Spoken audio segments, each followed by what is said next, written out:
Our first birthdays, and we got a lot of them. It's like a storybook, so Rusty's going to join me now. You read them in the 5 o'clock hour. I'm here to help. All right, first up, Calvin Wenninger. His parents are Hope and Dwayne. Calvin loves getting chased by his siblings and helping his parents unload the dishwasher. Nobody likes to load the dishwasher. Right? Just unload it.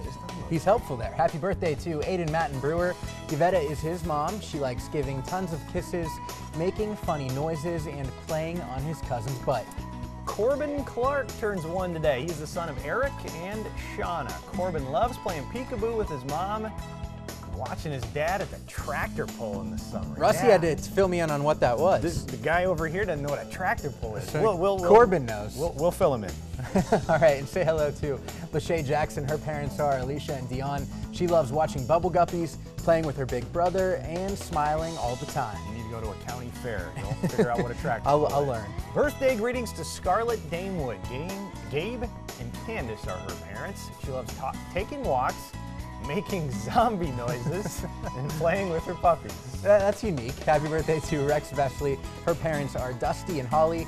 Rex likes laughing, eating blueberries, and then getting into all kinds of trouble. It's Jonathan Totten's first birthday. Jonathan, he is the son of James and Andrea, and he likes climbing, exploring, and following his big sister everywhere. Say hello to Harper Wilkinson. Her parents are Nick and Becky.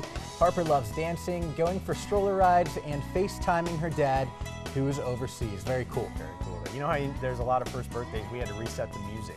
Play it over right, again. it played twice. They should all get together and have a gigantic party. Huge cake. Right? If you want to share a picture of your little one, all you have to do is log on to wwt.com/firstbirthdays. Just upload your photo. Tell us all about that soon-to-be 1-year-old. And remember, we do have to have that photo at least 1 week in advance.